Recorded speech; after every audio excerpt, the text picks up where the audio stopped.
Captain Marcus Chun stood at the edge of the transport platform, watching the massive crystalline spires of the Galactic Empire's capital city stretch toward 3 different suns. The air tasted metallic, filled with the hum of antigrav vehicles and the chatter of a dozen alien languages. After 18 months of brutal warfare on the rim worlds, he never thought he'd see anything this peaceful again. The invitation had arrived through official channels, sealed with the Empire's golden star emblem. An honor ceremony, they called it. Recognition for outstanding service in the Kepler campaign. Marcus touched the plasma burns on his left arm, still healing beneath his dress uniform. Outstanding service felt like an understatement. Ambassador Vexthari approached on 6 spider-like legs, her crystalline carapace reflecting the ambient light. The Zephyrian diplomat had been Marcus's liaison during the campaign, one of the few aliens who understood human tactical thinking. Her multifaceted eyes focused on him with something resembling warmth. "Captain Chun, the High Council awaits your presence," she said, her voice like wind chimes in a gentle breeze. "I must warn you, they are curious about your species. Humans have only been part of the Empire for 3 standard cycles." Marcus nodded, adjusting his ceremonial sword. Earth had joined the Galactic Empire reluctantly, after first contact revealed humanity was surrounded by hostile forces. The Devourers, a machine race that consumed organic worlds, had been pushing toward Sol System. Joining the Empire meant protection, but it also meant proving humanity belonged among the stars. The council chamber rose before them like a metallic cathedral. Beings from across the galaxy moved through its halls, the gaseous ethereals floating in containment suits, massive rock-like Goliaths whose footsteps shook the ground, sleek aquatic tritons in mobile water tanks. Marcus had fought alongside some of these species, but seeing them in their formal regalia felt surreal. "Your people fascinate the council," Vexthari continued as they walked. "Most species require centuries to adapt to galactic warfare. Humans mastered it in months." They passed through security scanners that analyzed everything from his DNA to his psychological profile. Marcus wondered what the machines made of human brain chemistry, of the cocktail of adrenaline and determination that had carried his forces through impossible odds on Kepler. The inner chamber took his breath away. A circular amphitheater carved from a single massive gemstone, with representatives from 200 worlds arranged in ascending tiers.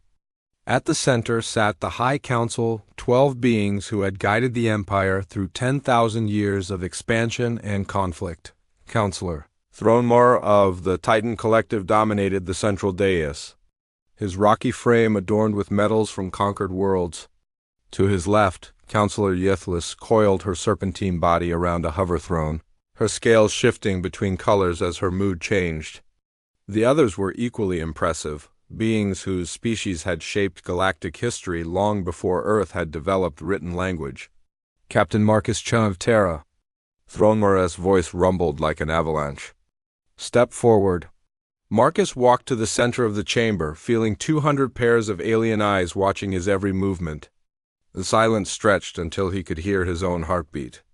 Somewhere in the upper tiers, he spotted other humans, diplomats, and military observers who had made the journey from Earth. "We have summoned you to recognize your actions on Kepler 7, Counselor Yithlis said, her voice hypnotic and musical. "The defensive mining station Omega 7 has become legendary among our military commanders." A holographic display materialized above Marcus's head, showing the battle he remembered all too well. Kepler 7, a barren world rich in quantum crystals.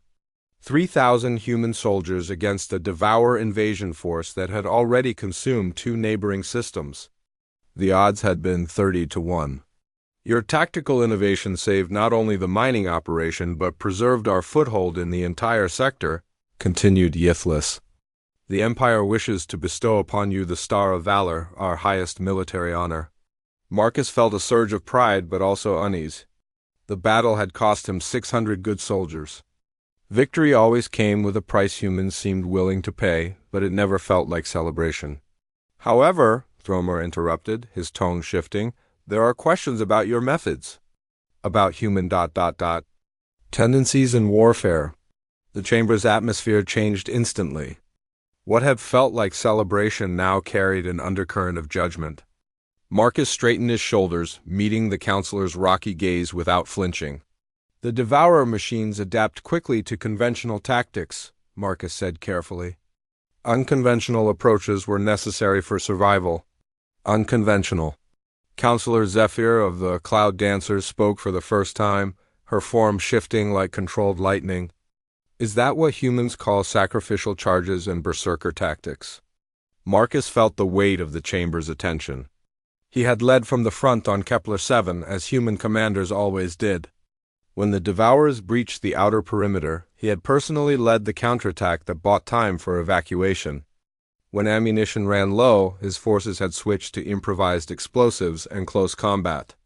When all seemed lost, they had turned the mining station itself into a weapon. "We call it doing whatever it takes to protect innocent lives," Marcus replied. A murmur ran through the assembled delegates. Some sounded impressed, others concerned. Marcus noticed the human observers in the upper tiers leaning forward, tension visible in their postures. Counselor Thronemer exchanged glances with his colleagues.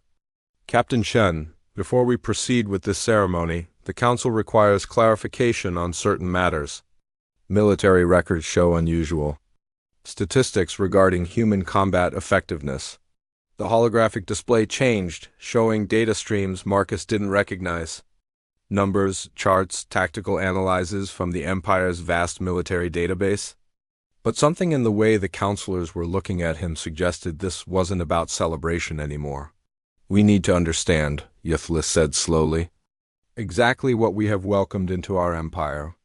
Marcus felt a chill run down his spine as the chamber fell silent again. Every alien eye focused on him with new intensity. The holographic display shifted, showing Marcus's service record in stark detail. Every mission, every battle, every confirmed enemy elimination glowed in the air above his head. The numbers climbed steadily: Proxima Station defense, the Asteroid Belt campaign, the siege of New Geneva. But it was the Kepler 7 statistics that made the chamber fall silent. 2,347 confirmed kills, Counselor Thronemar read aloud.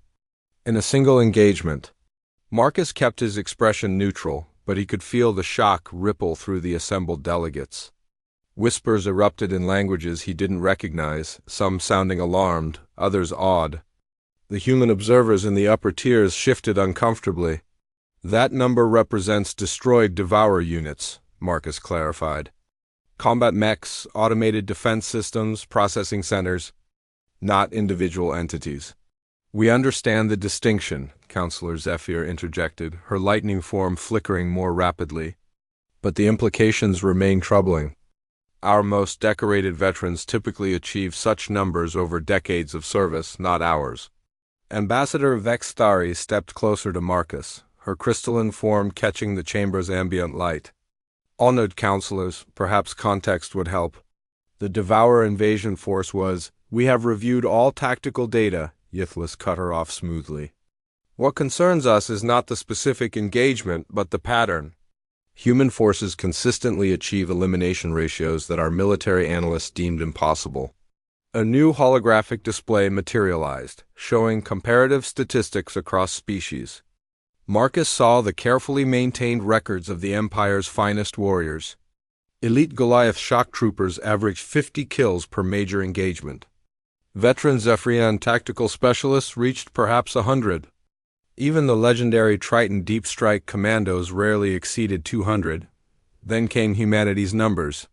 Average human soldier, 400 confirmed eliminations per major engagement. Thronemore continued. Elite units average over 800. And then there are individuals like you, Captain Chun.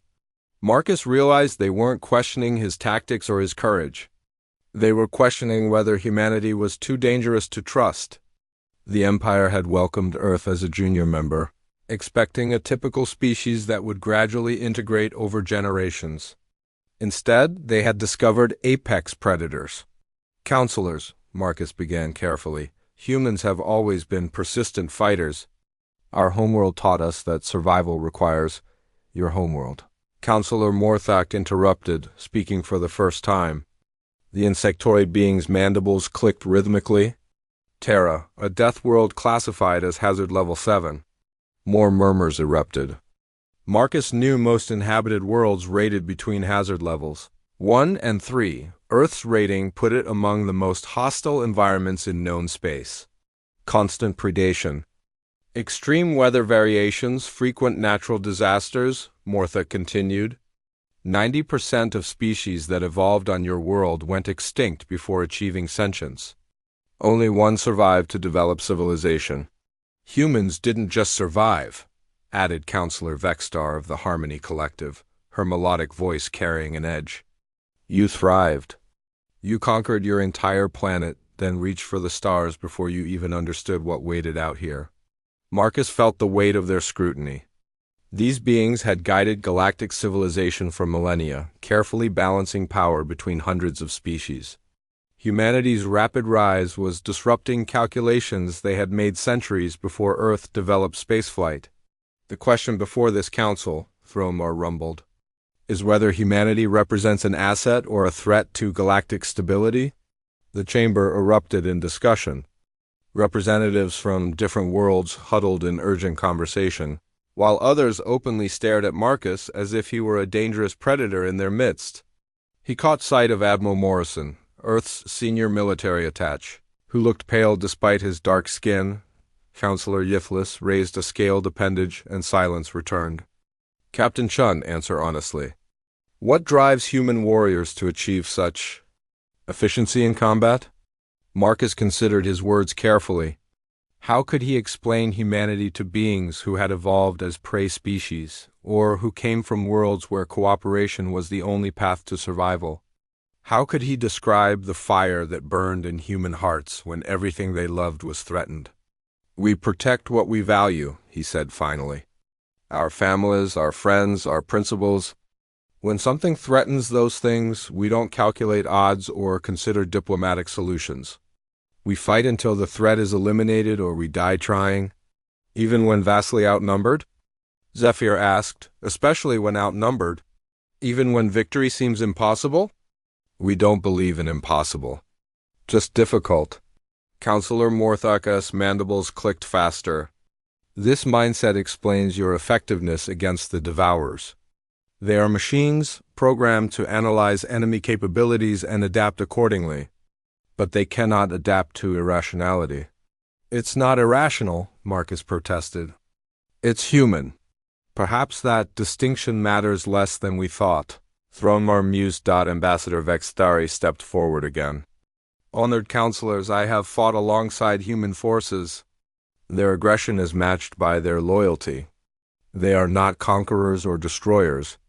They are guardians. Guardians who killed over 2,000 enemies in a single day. Yiflis pointed out. Guardians who saved 3 million civilians in that same day. Vextari countered. Marcus watched the debate unfold around him. Feeling like a specimen under examination, these beings were trying to understand something that even humans struggled to explain. The spark that had driven their ancestors to leave Africa and spread across a hostile world. The determination that had carried them through ice ages and plagues and wars. The refusal to surrender that had brought them to the stars. Captain Chen, Counselor Vexstar spoke softly, if humanity's true nature is as you describe, then what happens when human interests conflict with empire policy? The question hung in the air like a challenge. Marcus knew they weren't really asking about policy disagreements or trade disputes. They were asking whether humanity would turn those same deadly capabilities against their alien allies. Humans honor their commitments, Marcus said. Earth joined the Empire by choice. We gave our word. Words can be broken, Morthek observed.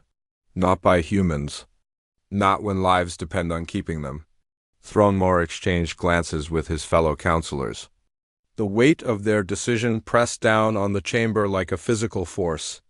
Marcus realized that this ceremony had become something far more significant than recognizing one soldier's achievements. The Empire was deciding humanity's future among the stars.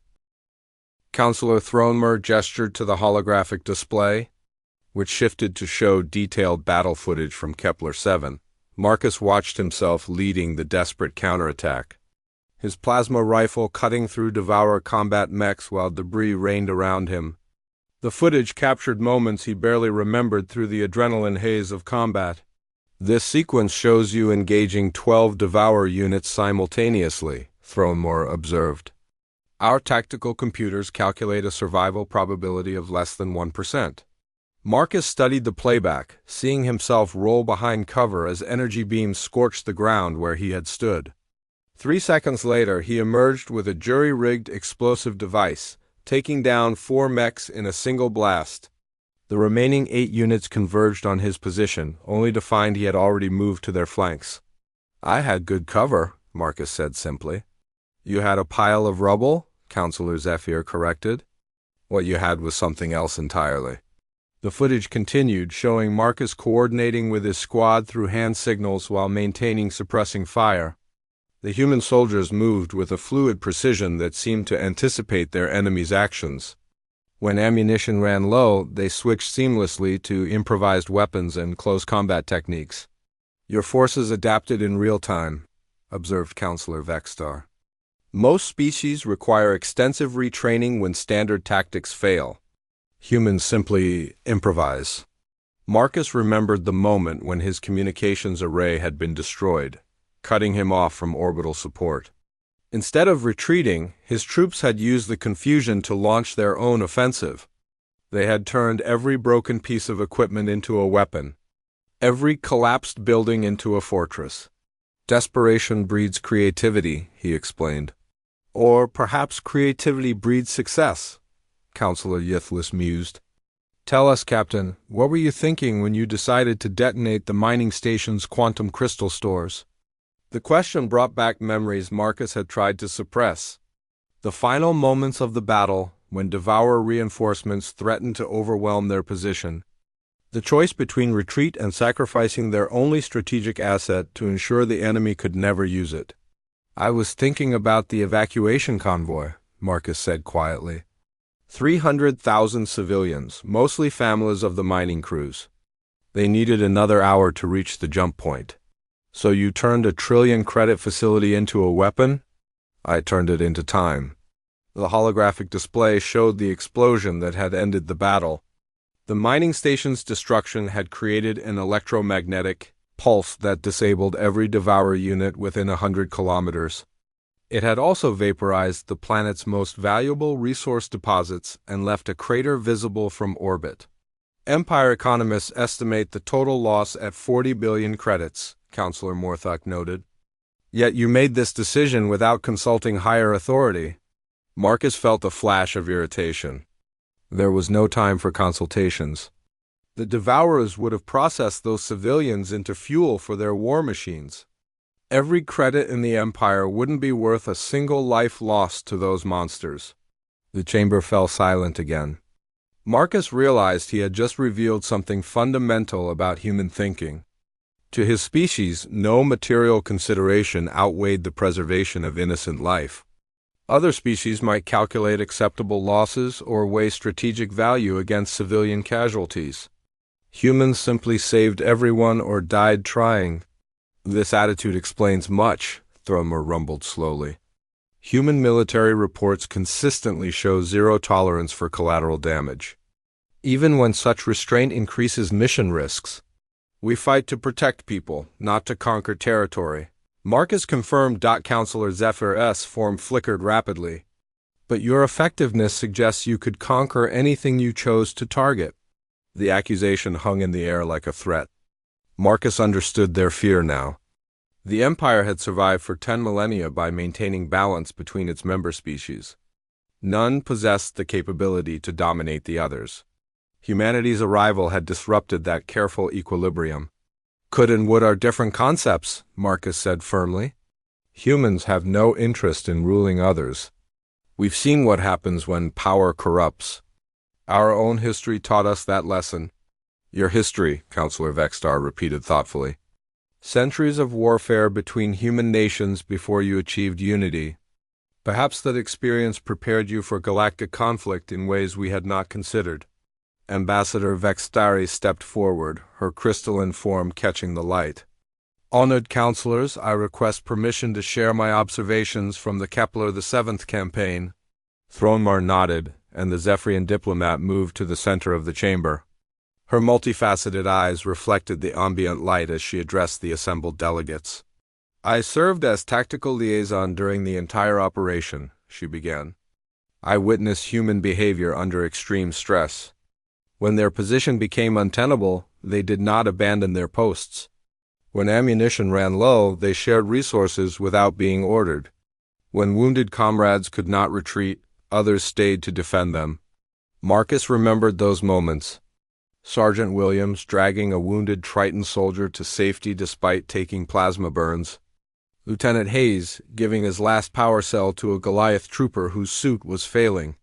Simple acts of courage that had become routine during the campaign. More significantly, Vextari continued, humans consistently prioritized alien lives over their own safety.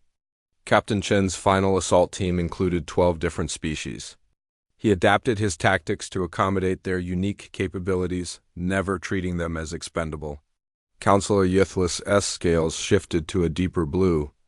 This suggests humans view other species as equals rather than subordinates. We view them as allies, Marcus corrected. Friends worth fighting for. The simple statement seemed to resonate through the chamber. Marcus saw some delegates nodding while others looked thoughtful. The human observers in the upper tiers appeared relieved that the conversation was shifting away from their species. Lethal capabilities, Thronmer leaned forward on his rocky throne. Captain Chun, answer this directly. If the Empire asked humanity to stand down, to reduce your military capabilities to match galactic norms, would your species comply? Marcus felt the weight of the question. They were asking whether humanity would voluntarily limit their natural advantages to make others feel safer. Whether Earth would accept restrictions on their greatest strength to maintain galactic peace. That decision would belong to our government, he said carefully. But I can tell you what I believe. Humans don't seek to be the strongest. We seek to be strong enough to protect what matters.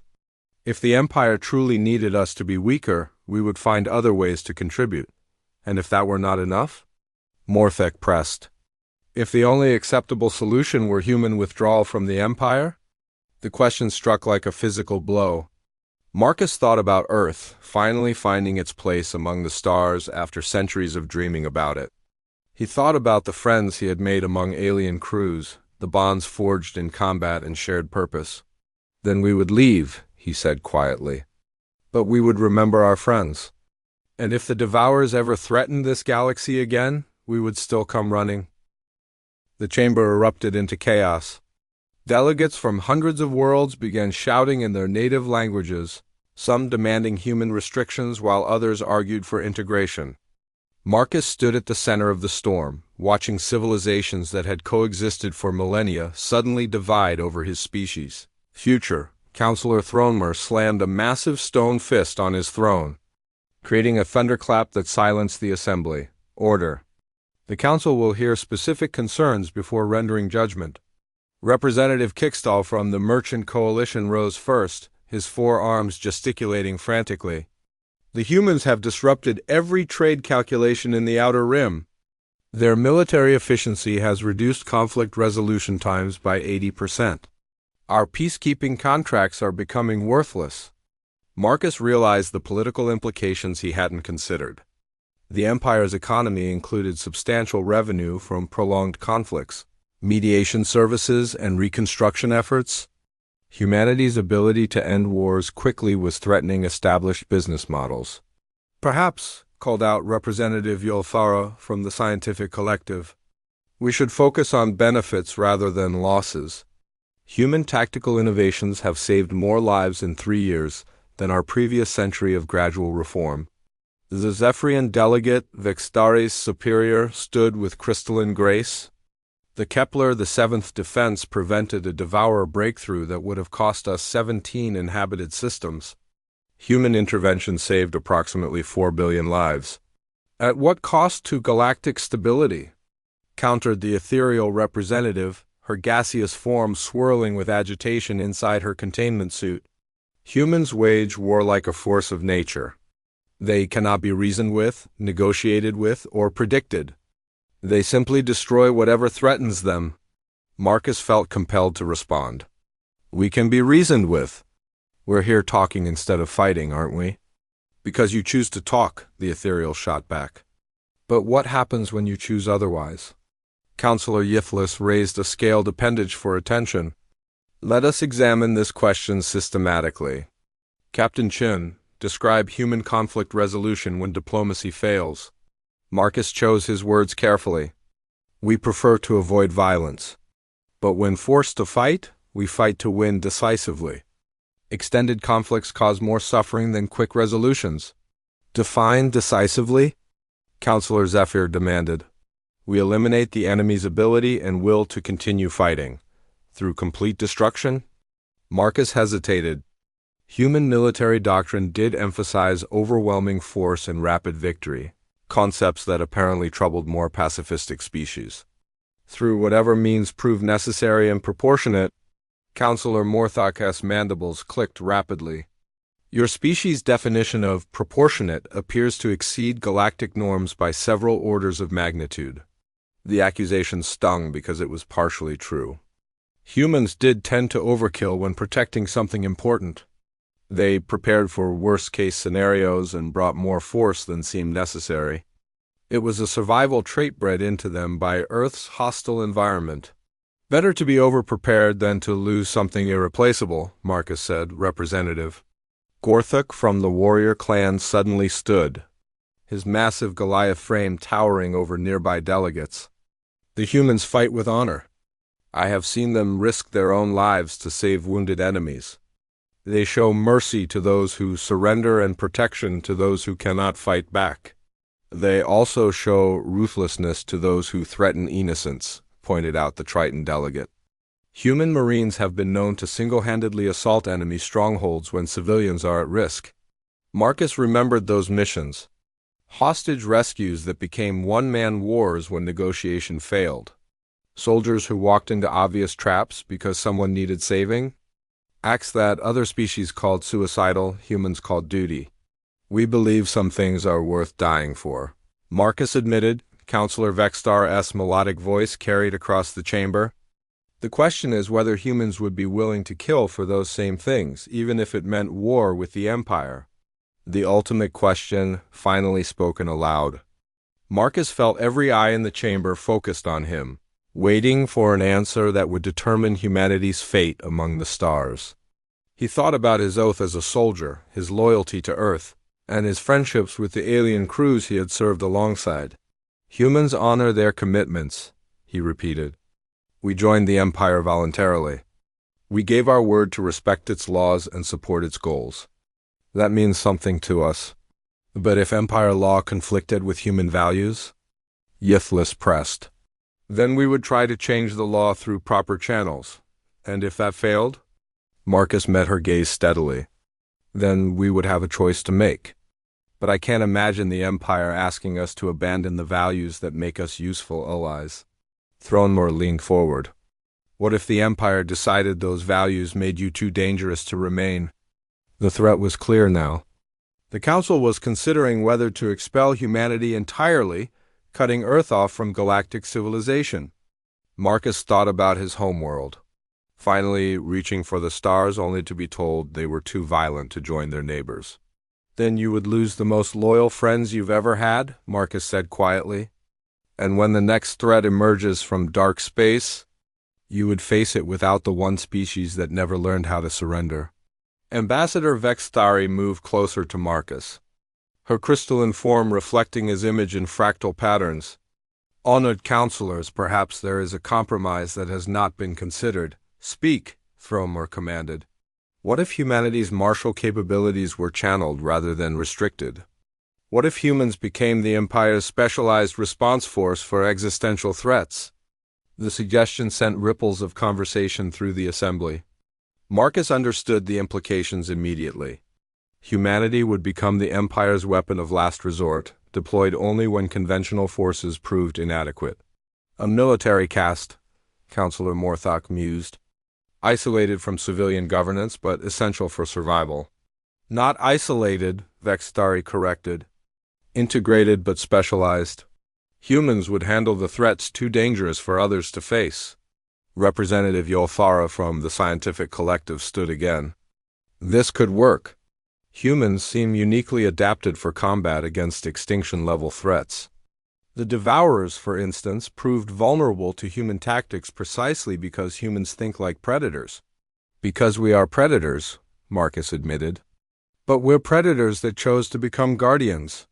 The chamber fell silent as delegates considered this new framework.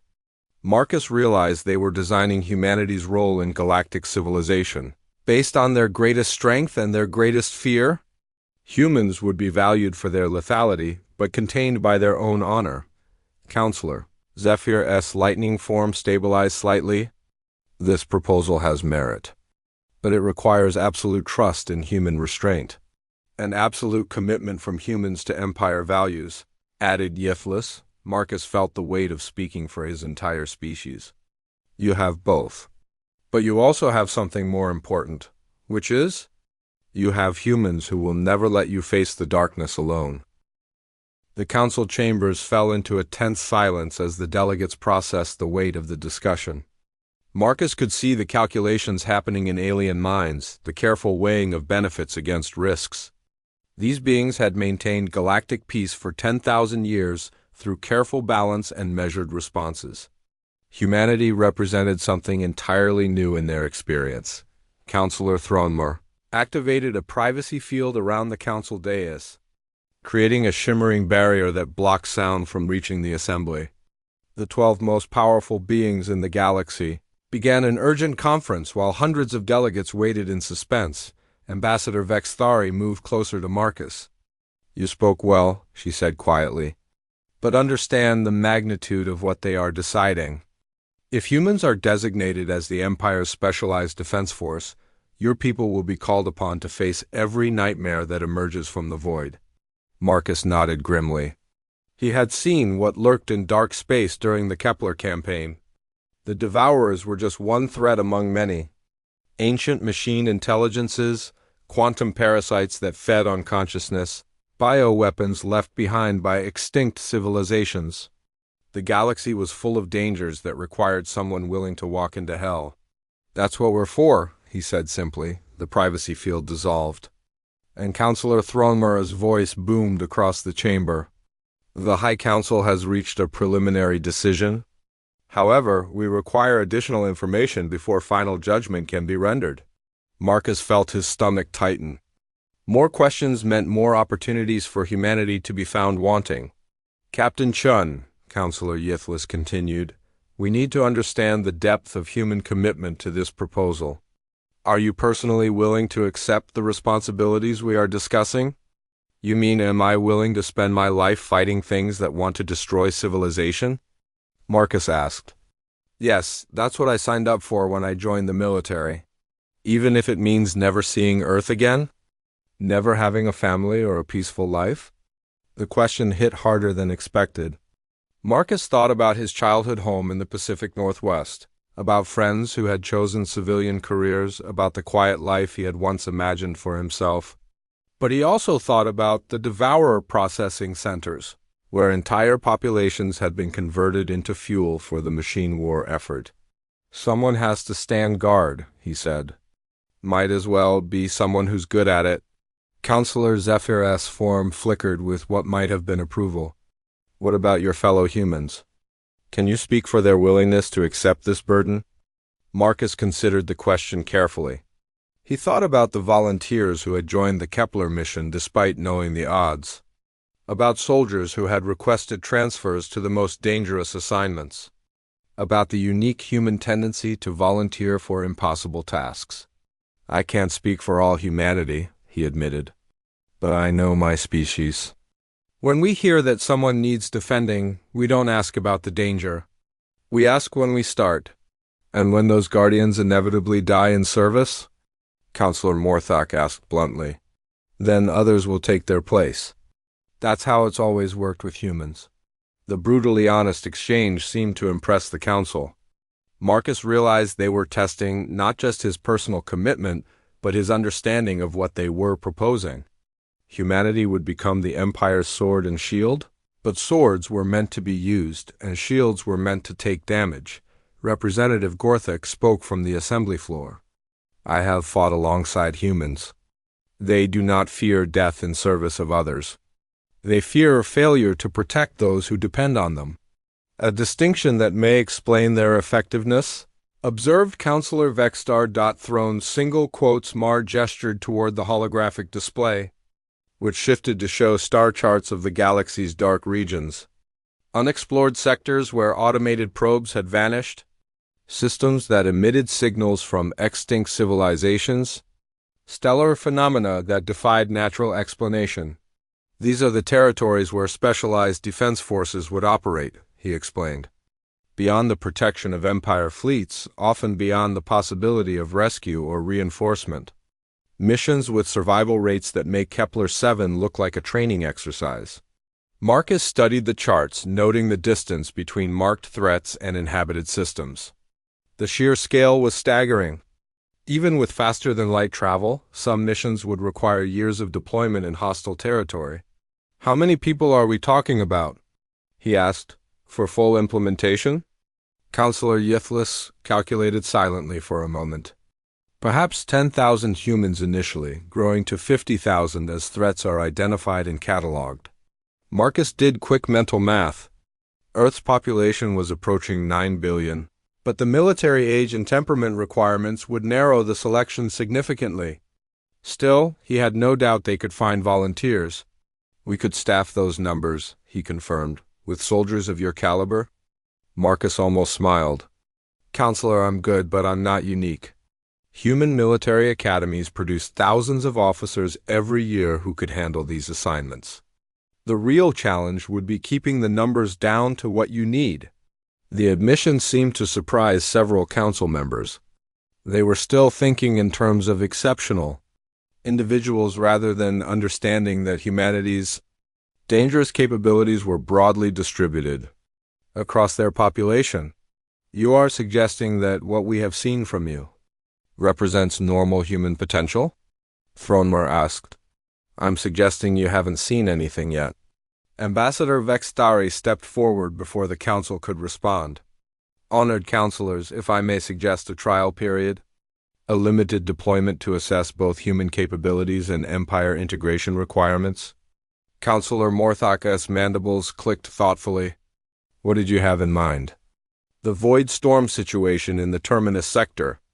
Long-range reconnaissance has detected massive energy signatures consistent with extinct civilization artifacts. Standard protocol would require a fleet deployment and extensive preparation. Perhaps a human specialist team could provide preliminary assessment. Marcus felt a chill. Void storms were gravitational anomalies that could shred conventional starships.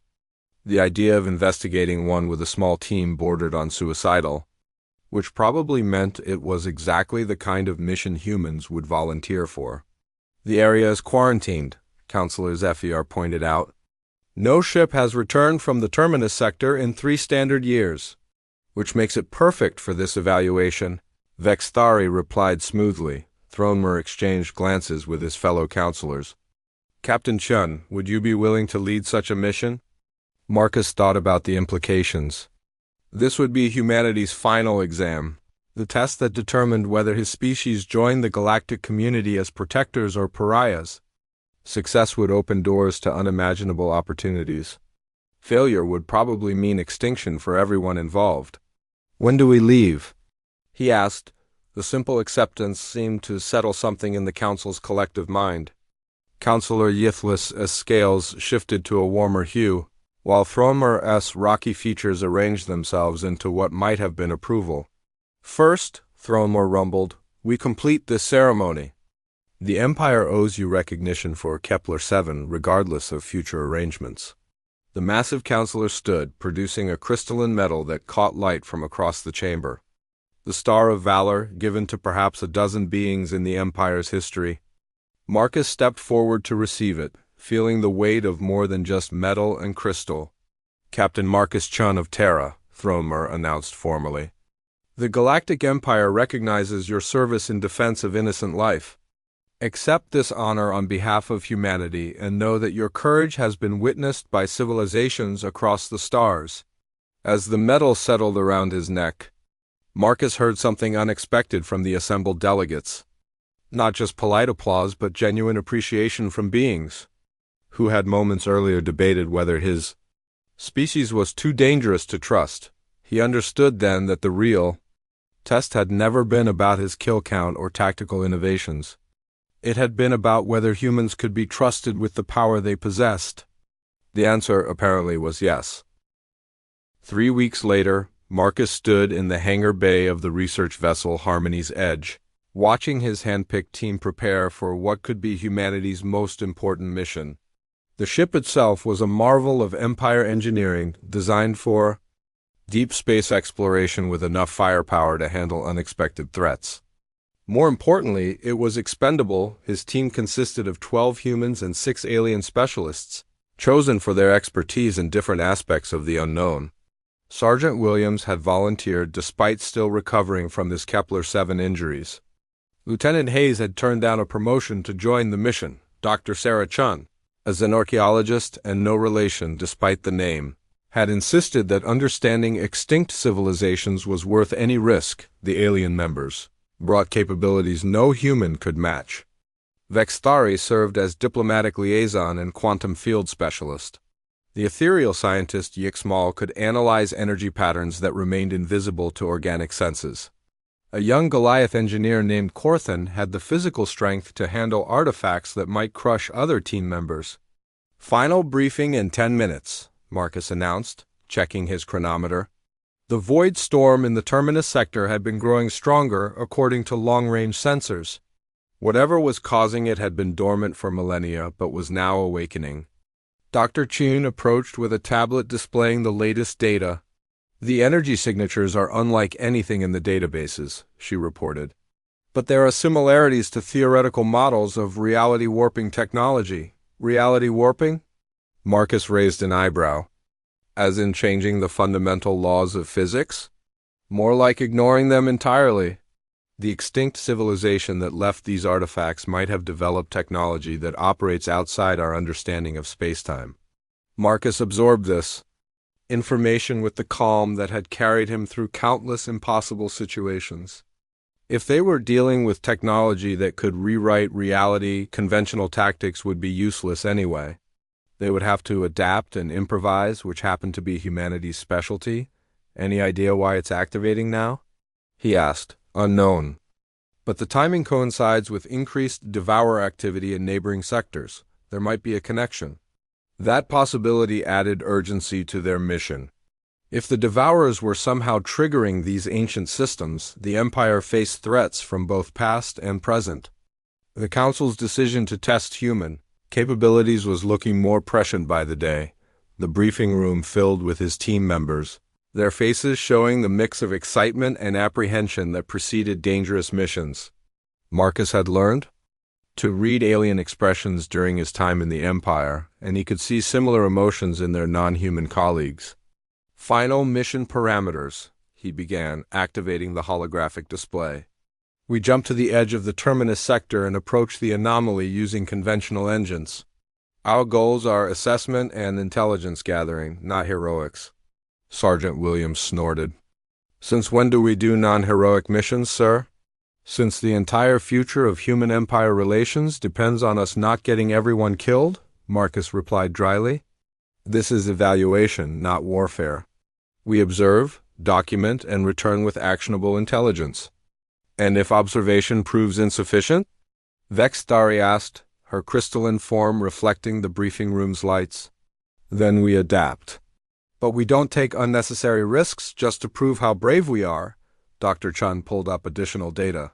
"The artifact appears to be a massive structure, possibly an entire artificial moon.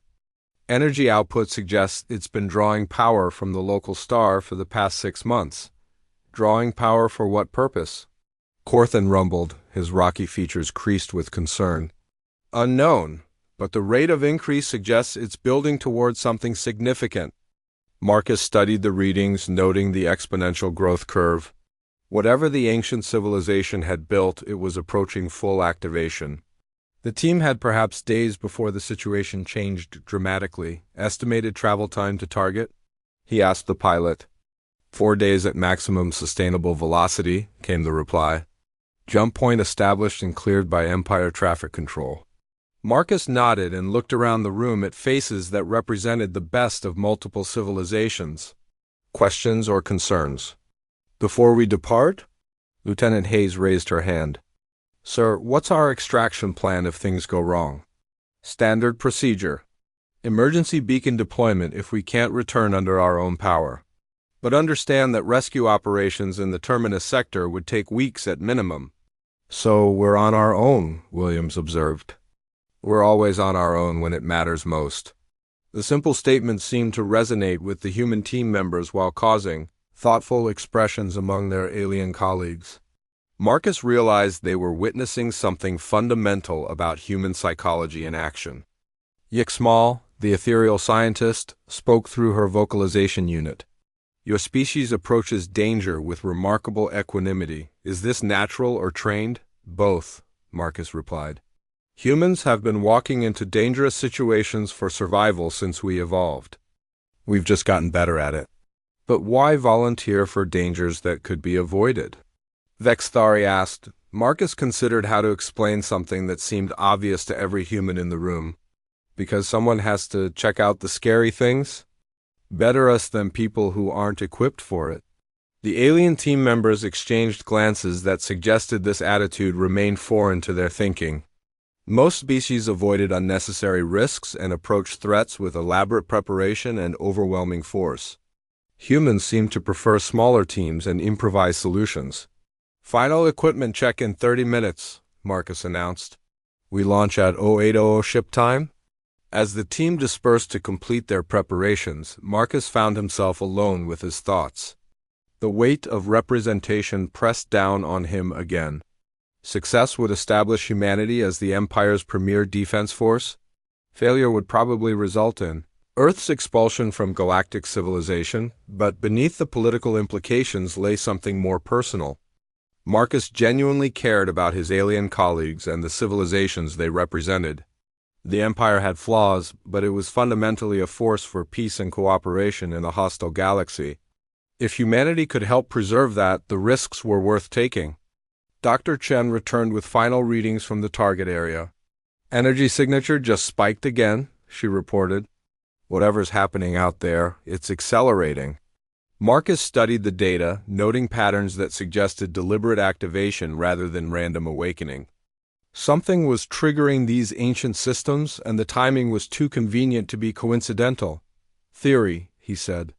What if the Devourers aren't just randomly expanding? What if they're searching for something specific? Searching for reality-warping technology? Chun's eyes widened. That would make them exponentially more dangerous. And it would make our mission exponentially more important. Marcus felt the familiar weight of responsibility settling on his shoulders. They were no longer just investigating an anomaly for the Council's evaluation. They were potentially racing against time to prevent the galaxy's greatest threat from acquiring its greatest weapon. Change of plans, he announced over the ship's communication system. We launch in 20 minutes. Time just became a critical factor. As alarms began signaling immediate departure, Marcus reflected on the irony of the situation. Humanity's trial mission had become exactly the kind of desperate race against time that his species was supposedly too reckless to handle. He suspected the Council had planned it that way all along. The Harmony's edge dropped out of hyperspace at the edge of the Terminus sector, and Marcus immediately understood why no ships had returned. The space ahead twisted with gravitational anomalies that made his eyes water to look at directly. Stars appeared bent around invisible masses, and energy discharges crackled between points of empty space.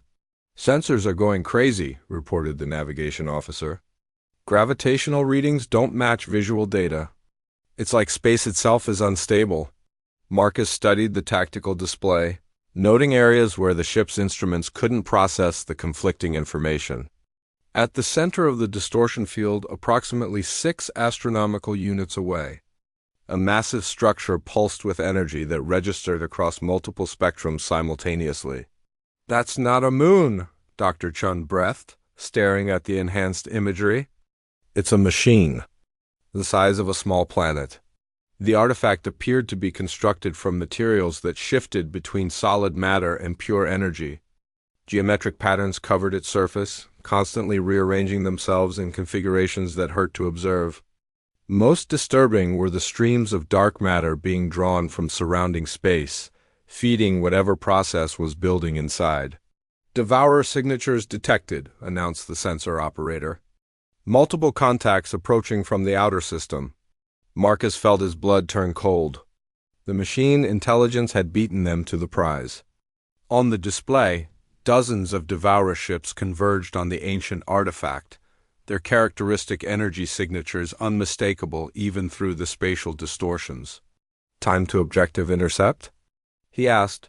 "At current approach speeds, the Devourers will reach the artifact in approximately 14 hours. Marcus did quick calculations. The Harmony's Edge could cover the distance in 16 hours if they pushed the engines to maximum, but that would leave them arriving after the enemy had secured the site. Conventional tactics suggested waiting for reinforcements or attempting to prevent the Devourers from leaving. With whatever they found, but Marcus was beginning to understand that conventional tactics were exactly what the Council expected humans to abandon. "Dr. Chang, what happens if the Devourers gain access to reality warping technology?" She consulted her data tablets, her face growing pale as she processed the implications. "They could rewrite the fundamental parameters of space within their operational area. Matter conversion would become trivial. Physical barriers would be meaningless. They could potentially consume entire star systems without needing to visit them. Could they be stopped by conventional forces? Not by anything in the Empire's arsenal. We'd need weapons that operate on the same reality-altering principles." Marcus nodded grimly. The situation had just escalated from a reconnaissance mission to a potential species-ending crisis. The Devourers were 12 hours away from becoming functionally unstoppable. "Options?" he asked his team. "We could attempt to disable their ships before they reach the artifact," suggested Lieutenant Hayes. Sergeant Williams shook his head. 18 ships against our single vessel? We'd be vaporized before we got into weapons range." Vextari stepped forward, her crystalline form vibrating with calculated tension. "There's another possibility. If we could reach the artifact first and activate its defenses, we might prevent Devourer access entirely. That requires getting there in under 14 hours, Marcus pointed out. "Not necessarily," Dr. Chun said slowly. "The gravitational distortions create areas of compressed space-time. If we could navigate through them instead of around them, we might reduce travel time significantly. And if we miscalculate the gravitational fields, we get compressed into a point smaller than an atom." Marcus looked around the room at faces that showed fear, but also determination. The alien team members appeared stunned by the casual discussion of near-certain death. The human team members looked like they were debating which type of risk sounded more interesting. "Corthan," Marcus addressed the Goliath engineer, "can our ship survive passage through compressed spacetime?" The massive alien's rocky features arranged themselves into what might have been uncertainty. "Unknown. The hull could theoretically withstand the gravitational stress, but the temporal effects could age us centuries during passage. Or we could emerge before we entered," added Yixmal. "Causality becomes fluid in such regions." Marcus weighed the options. Certain death against probable death, with the fate of galactic civilization hanging in the balance. The choice seemed obvious to him, but he realized he needed to give his team the opportunity to withdraw. "Anyone who wants off this mission can take the shuttle back to Empire space," he announced. "No judgment, no consequences. This isn't what any of us signed up for." The room fell silent for a long moment. Marcus watched faces calculating odds and considering consequences. Then Sergeant Williams spoke for the group. "Sir, respectfully, this is exactly what we signed up for. Somebody has to check out the scary things, remember?" Dr. Chun nodded agreement. "Besides, we're the only people in position to stop this. If we don't try, who will? One by one, the team members voiced their commitment. Even the alien specialists, despite their obvious terror at the proposed course of action, agreed to continue. Marcus realized he was witnessing something remarkable: different species choosing to stand together against impossible odds. Vextari, plot us a course through the gravitational maze, he ordered. Hayes, prep all weapon systems. Williams, coordinate with Corthan on emergency hull reinforcement. Dr. Chun, I need everything you can tell me about that artifact's potential defensive systems. As his team scattered to their tasks, Marcus felt the familiar calm that came with accepting necessary risks. The mission had evolved beyond evaluation or politics. They were now racing to prevent the galaxy's most dangerous enemy from becoming omnipotent. 3 hours later, the Harmony's edge plunged into a region where space folded in on itself like origami made of starlight. Marcus watched the tactical display show their position jumping between impossible coordinates as they surfed gravitational waves that shouldn't exist. Hull stress approaching critical. Corthan reported, his voice strained. But we're holding together. Time dilation is significant, added the navigation officer. We're experiencing 1 hour for every 3 hours of normal time. The strategy was working. They were racing through compressed space while the Devourers took the long way around the distortion fields. But the artifact was growing larger on their screens, revealing details that defied comprehension. I'm reading defensive systems activating, Dr. Chun announced. The artifact is responding to our approach. Energy beams lanced out from the ancient structure, but instead of targeting the ship, they seemed to be scanning it. Marcus felt a strange tingling sensation, as if something was examining not just his body, but his thoughts and intentions. It's reading us, Yixmal reported in wonder. The artifact is performing some kind of consciousness analysis. The scanning beams intensified, and Marcus suddenly understood that they were being judged. The ancient builders had programmed their creation to distinguish between those who would use its power for preservation and those who would use it for destruction. All stop, Marcus ordered.